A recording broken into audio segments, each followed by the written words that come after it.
అన్వర్, అయ్యా 100 మంది పనివాళ్లను ఒక బుల్డోజర్ను ఆలయం దగ్గర తీసుకురా. దాన్ని పడగొట్టించాలి. ఒరే రావుడు, అబ్బాయి పెళ్లి ఎంతవరకు ఆగమన్నారు, అంగీకరించాను. ఇప్పటికి ఆగే ప్రసక్తి లేదు. దేవుడి జోడికెళ్తే మహాపాపం రా. దేవుడా? వాడి పేరేంటి? శివుడు. మరి బ్రహ్మ, విష్ణువు, రాముడు, కృష్ణుడు, వినాయకుడు, సుబ్రహ్మణ్యం, లక్ష్మి, సరస్వతి, పార్వతి వాళ్ళు దేవుళ్లే. అల్లా, క్రీస్తు వాళ్ళు దేవుళ్లే. వీళ్ళల్లో ఎవడు గొప్పవాడు? వాళ్ళ నమ్మకాలను బట్టి వాళ్ళ దేవుడినే గొప్పవాడు అనుకుంటారు. అని సరిపెట్టుకోవడం లేదు. మా దేవుడు గొప్ప, మా మతం గొప్ప అని ఒకరినొకరు నరుక్కుని చూస్తున్నారు. నిజంగా దేవుడనే వాడుంటే కొంతమందికి ఎందుకు అన్నం దొరకడం లేదు? కొంతమంది చిన్న వయసులోనే విధవరాళ్ళు ఎందుకు అవుతున్నారు? కొంతమంది పరిశ్రమలోనే తల్లిదండ్రులు ఎందుకు పోగొట్టుకుంటున్నారు? అది వాళ్ళ కర్మ. కర్మ అంటే పూర్వజన్మలో చేసుకున్న పాపం. ఆ పాపం నుంచి నీ దేవుడు కూడా వాళ్ళని రక్షించలేడా? రక్షించలేడు. అటువంటప్పుడు నీ దేవుడికి పూజలు ఎందుకు చెయ్యాలిరా? కన్న బిడ్డల్ని సరిగా చూడలేని వాడు తండ్రి కాదు, అందరికీ అన్నం పెట్టలేని వాడు దేవుడు కాదు. వెంకన్న, నువ్వు సద్బ్రాహ్మణుడివి. వేదాలు చదివావు, ఉపనిషత్తులు చదివావు, పురాణాలు చదివావు. నేను ఏమీ చదువుకోలేదు. అసలు దేవుడి ఆకారం ఎలా ఉంటుందో చెప్పు. ఆయనకు ఆకారం లేదు, నిరాకారుడు. అటువంటప్పుడు గుడులెందుకు, గోపురాలెందుకు, వాటిలో విగ్రహాలెందుకురా? నేను చెబుతాను వినరా. గాలి దేవుడు, అది మనం పీల్చకపోతే చచ్చిపోతాం. నీరు దేవుడు, అది మనం తాగకపోతే బ్రతకలేము. భూమి దేవుడు, అది లేకపోతే మనకు అన్నం దొరకదు. అమ్మ నాన్న దేవుడు, వాడు లేకపోతే మనం అసలే లేవు. చదువు నేర్పిన గురువు దేవుడు, కష్టంలో, నష్టంలో, సుఖంలో, దుఃఖంలో దగ్గరుండే స్నేహితుడు. స్నేహితుడు అంటే నువ్వు నాకు దేవుడివి. నీకు మొక్కుతాను రా, అంతేగాని ఆ నల్ల రాళ్ళకి రెపురెక్కి కాదు. అంటే గుడి మెట్లకి మొక్కే వాళ్ళంతా మూర్ఖులా? నైవేద్యం పెట్టి నమస్కారాలు చేసే వాళ్ళంతా పిచ్చివాళ్ళ? గుండు గీయించుకుని పొర్లు దండాలు పెట్టేవాళ్ళంతా అమాయకులా? అవును. ఒక గుడి చూపించి ఆ గుడిలో దేవుడు వరాలు ఇవ్వడు అని చెప్పు. ఆ గుడి మెట్లలో ఒక్క మెట్టు కూడా ఎవడో ఎక్కడ. నైవేద్యం పెడతారన్నావు కదూ, ఎందుకో తెలుసా? పెట్టిన క్షీరాన్నాలు, దద్దోజనాలు, పులిహోరాలు మనం మెక్కుతామని తెలిసి, అదే దేవుడు తింటాడని తెలిస్తే శనగ చెక్క, ఒక బెల్లపు ముక్క కూడా పెట్టరా. వెంట్రుకలు ఇస్తారన్నావు కదూ, దేనికి? మళ్ళీ ములుస్తాయన్న ధైర్యంతో గుండు గుట్టించుకున్నాక జన్మలో ఒక్క వెంట్రుక కూడా మొలవదు అని చెప్పు. ఒక్కడు కూడా గుండు గుట్టించుకోడు. ఒరే రావుడు, గీతలో శ్రీకృష్ణుడు ఏం చెప్పాడో తెలుసా? చిచి! 16,000 మంది గోపికలతో సరసం, 8 మంది పెళ్లాలతో కాపురం చేసిన కృష్ణుడు ఎలా వేల్పు? వాడు చెప్పిన గీత మన తల రాత. వెంకన్న, నా దృష్టిలో భగవంతుని పూజించే వాళ్ళు 2 రకాలు. భయంతో పూజలు చేసేవాళ్ళు, ఆశతో మొక్కేవాళ్ళు. పాపం చేశాం, ఆయనకు దండం పెట్టి చేసిన పాపాన్ని ఏదో ఒక రూపంలో హుండీలో వేసేద్దామనుకునే వాళ్ళు మొదటి రకం. మొక్కితే ఏదో దక్కుతుందని ఆశపడేవాళ్ళు 2వ రకం. నా భూమిని నేను సొంతం చేసుకున్నాను కాబట్టి అది పాపం కాదా? భయం లేదు. ఏదో అయిపోవాలనే ఆశ, తపన నాకు లేదా? ఈ రామన్న చౌదరి నిన్న జరిగింది మర్చిపోడు, నేడు జరగాల్సింది వాయిదా వేయడు, రేపటి గురించి ఆలోచించడు. వాస్తుపురుషదేవతాభ్యో నమః. ధ్యాయామి, ధ్యానం సమర్పయామి, ఆవాహయామి,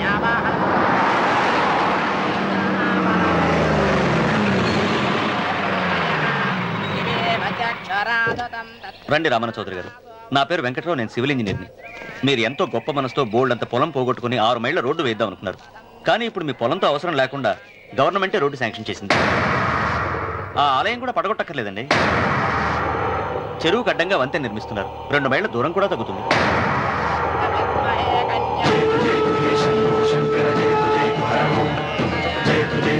ఆట వేయించడానికి నువ్వే వడివిరా, భగవంతుడే వేయిస్తాడు. అమ్మవారి ఆలయాన్ని నువ్వు తాకలేవు. పూలు వేయండి రామన్న గారు. ఆయన ఎవరు? జటాధారి స్వాముల వారు. నీకు తల్లిదండ్రులు ఉన్నారా? లేరు, చనిపోయారు. ఫోటో ఉందా? ఉంది.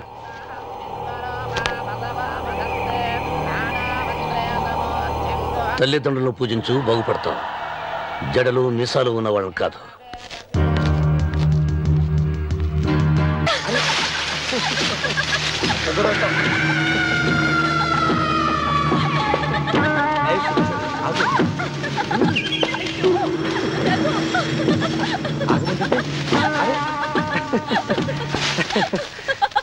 అయ్యో రఘు, నా మాట విను. ఏంటి సులోచన ఇది? ఎన్నాళ్ళలో ముట్టుకోకుండా బ్రహ్మచారిలో ఉండమంటావు? అది కాదు రఘు, నా మాట విను. ఏంటి కాదు? ఇంతకీ మన ప్రేమ విషయం మీ నాయనంతో చెప్పావు లేదా? లేదు. చెప్పవు. నీ వల్ల కాదు. నేనే మా నాన్నతో మన ప్రేమ సంగతి వద్దు చెప్పేస్తాను. రఘు, ఏమొద్దు? చెప్పేది విను. నేను చెప్పేస్తాను. రఘు, వెళ్ళొద్దు. నువ్వు ఊరుకో. రఘు, ఒక్క మాట. నేను చెప్పేస్తాను. రఘు, ఆగు రఘు. రఘు, నా మాట విను.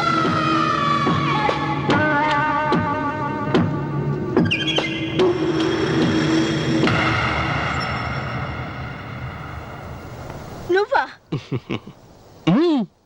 నేనే. ఎందుకొచ్చావు? నువ్వు మా నాన్నని చెప్పిన రాక్షసుడివి అంటావు. వెంటనే వెళ్ళకపోతే నిన్ను చంపేస్తాను అంటావు కదమ్మా.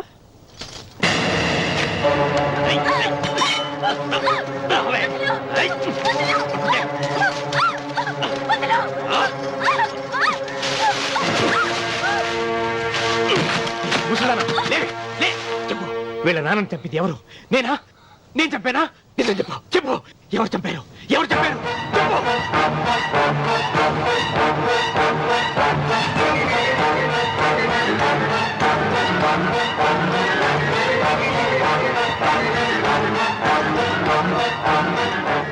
ఇన్నాళ్ళు ఈ నిజం ఎందుకు చెప్పలేదు?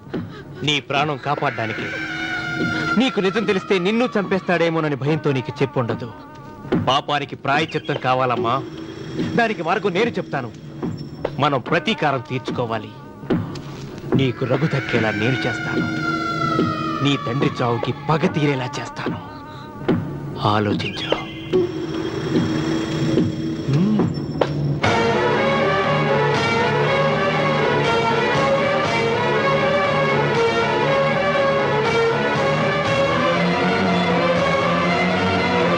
నేను నమ్మను. మా నాన్న దేవుడు. మా తాతయ్యకు జరిగిన అన్యాయానికి ప్రతీకారంగా పొలాలు స్వాధీనం చేసుకున్న మాట నిజమే, కానీ హత్యలు చేసే అంత దుర్మార్గుడు కాదు మా నాన్న. అందుకే చెప్పాను, నువ్వు నమ్మలేవు, నన్ను మర్చిపోమని. సులోచన, అదే నిజమైతే మా నాన్న నిలదీసి నిజమేంటో తెలిసాక ఆ ఇల్లు వదిలేసి వచ్చి నేను నిన్ను పెళ్లి చేసుకుంటాను. అది మహాప్రమాదం. మా మధ్యలో మాట్లాడడానికి నువ్వెవడవి? మీ నాన్న చేసిన హత్యకు 14 ఏళ్లు శిక్ష అనుభవించిన వాడిరా. నీకు నా మీద జాలి రావాలి, కానీ కోపం వస్తుందేంట్రా? మీ నాన్న మనస్తత్వం నాకు బాగా తెలుసు. నువ్వు నాగ సులోచన ప్రేమించుకున్నారని తెలిసిన వెంటనే వీళ్ళిద్దరిని చంపేసి వీళ్ల పొలంలోనే పాతి పెడతాడు. నా మాట విను, ఇంకేం ఆలోచించుకో. నా మాట విను.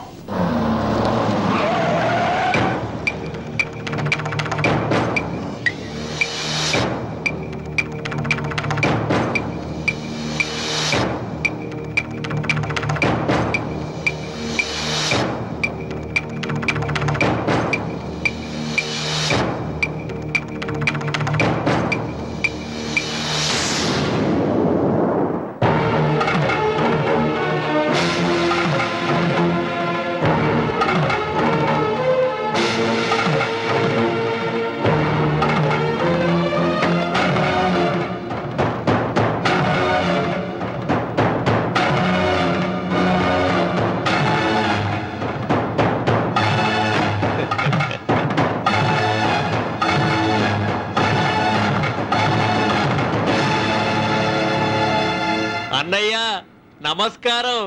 వీధి గుమ్మం వైపుకైతే నువ్వు రావని పెరటి గుమ్మం వైపుకు నేనే తీసుకుని వచ్చాను. మీ నాన్న ఇచ్చే ముష్టి డబ్బుతో బ్రతికి నాగసులోచనని ప్రేమించావు. మీ నాన్న ఈ పెళ్లికి ఒప్పుకోడు కదరా అన్నాను. లేచిపోతామన్నాడు. లేచిపోతే మీ నాన్న పరువు ఏమవుతుందని నేనే దగ్గరుండి ఈ పెళ్లి తెరిపించానన్నయ్య.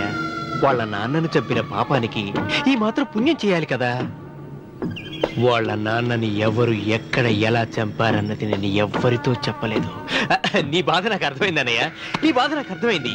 రేయ్, ఏంట్రా అలా చూస్తూ నిలబడ్డారు? వచ్చి కాళ్ళ మీద పడి ఆశీర్వాదం తీసుకోండి.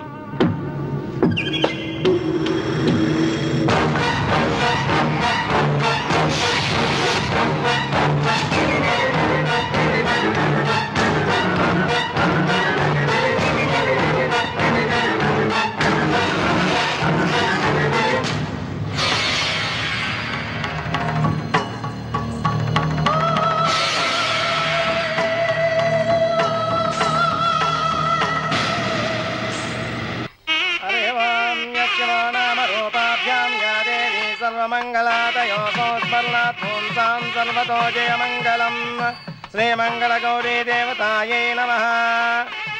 అమ్మా తమ రెండో కోడను కూడా తీసుకొచ్చి కూర్చోబెట్టండి. అలాగే. లంబోదరాంగ్రద్వయమంబగ శ్రీ సర్వస్వామ్య.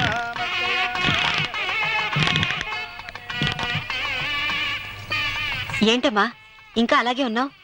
నువ్వు ఈ పూజకి ఏర్పాటు చేయమంటేనేగా మీ మామగారికి ఇష్టం లేకపోయినా ఒప్పించాను. అందరూ వచ్చేసారు. చీర మార్చుకుంటా. నాకున్న చీరల్లో ఇదే మంచిది. నా దగ్గర పట్టు చీరను తీసుకో. మీరు కట్టి విడిచిందా? లేదమ్మా, కొత్త పట్టు చీర ఉంది. వద్దులేండి. పోనీ నాగలైనా పెట్టుకోమా. మీరు పెట్టుకోక మిగిలినవా? కాదమ్మా, నా దగ్గర 7 వారాల నగలున్నాయి. దేవుళ్ళకి కావాల్సింది చీరలు నగలు కాదు, భక్తి. వస్తున్నాను, పదండి.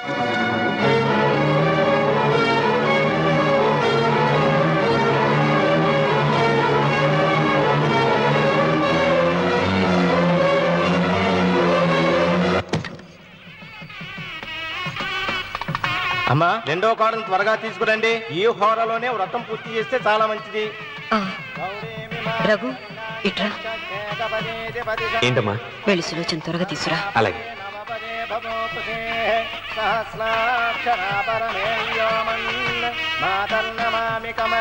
ఏముంది? రానుందమ్మా. ఎందుకని?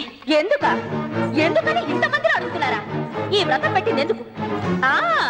నా పెద్ద కోడలు కోటీశ్వరరాలు, అందుకే 25,000 రూపాయల పట్టు చీర కట్టుకుని 10 లక్షల రూపాయల బంగారం ఒంటి మీద వేసుకుందని గొప్పగా చూపించి నా రెండో కోడలు ఏమీ లేదన్న నమ్మడానికి కదా. మాట్లాడక.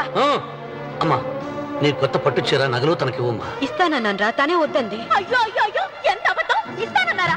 మీరు ఇస్తానన్నారా? చూసారా ఎంత అబద్ధం ఆడుతున్నారు? నీ మొహానికి ఈ నేత చీర వస్తున్నారు చాలే అన్నదు. నాగ సులోచన, మీరు అలా అన్నారని ఈ ఇంటి మూలంగా చచ్చిపోయిన మా నాన్న మీద ఒట్టేసి చెప్తున్నారు. మీరు మీ ఆయన మీద ఒట్టేసి చెప్పండి. నేను మా ఆయన మీద ఒట్టేసి చెప్తున్నాను. ముత్తైదువులను పిలిపించింది పసుపు కుంకుమలు గాజులు ఇచ్చి పంపటానికి గాని, ఈ ఇంటి 4 గోడల మధ్య జరిగిన దానికి సాక్ష్యాలు రుజువులు ఇప్పించి పంపటానికి కాదు. నాగసులోచన, ఈ ఇంటికి 2 సింహద్వారాలున్నాయి. దేవుడిని ప్రేమించే వాళ్లకు ఒక గుమ్మం, దేవుడిని ద్వేషించే వాళ్లకు 2వ గుమ్మం. నీ ఇష్టం వచ్చిన గుమ్మం వైపు నువ్వు వెళ్ళవచ్చు.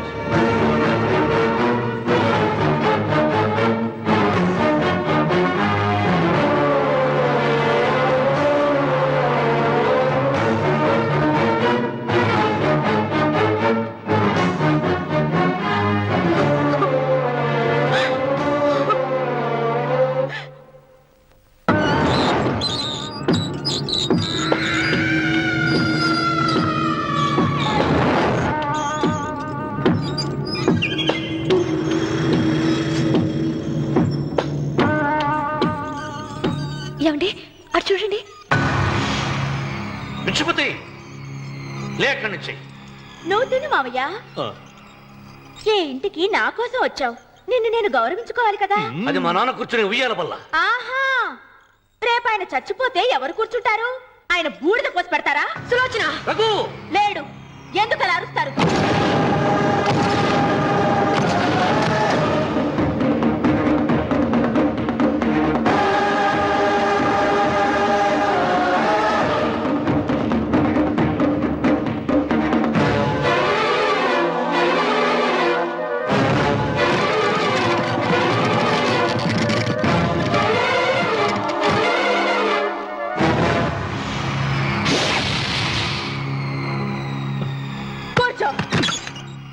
నువ్వు ఈ ఉయ్యాల బల్ల నుంచి లేచావంటే నన్ను చంపుకు తిన్నట్టే.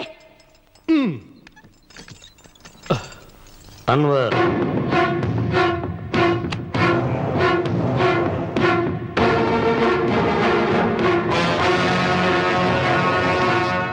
నువ్వు కూర్చో మావయ్య. సులోచన, బుద్ధి లేకుండా ప్రవర్తించకు. వేప చెట్టుకు పాలు పోసి పెంచినా అది చేదుగానే ఉంటుంది, కానీ తీయగా మారదని ఆయన ఎన్నిసార్లు చెప్పినా ఆయన మాట వినకుండా నీ అడుగులకు మడుగులెత్తాను. ఆయన ఎవరనుకుంటున్నావు? ఈ ఇంటికి పెద్ద. దేనిలో పెద్దండి? హత్యలు చేయడంలోనా? పక్కవాడ పొలాలు ఆక్రమించుకోవడంలోనా? వీధిలోకి వెళ్లి పసిబిడ్డని అడిగినా చెప్తాడు ఆయన ఎంతటి నీచుడో హంతకుడోనని.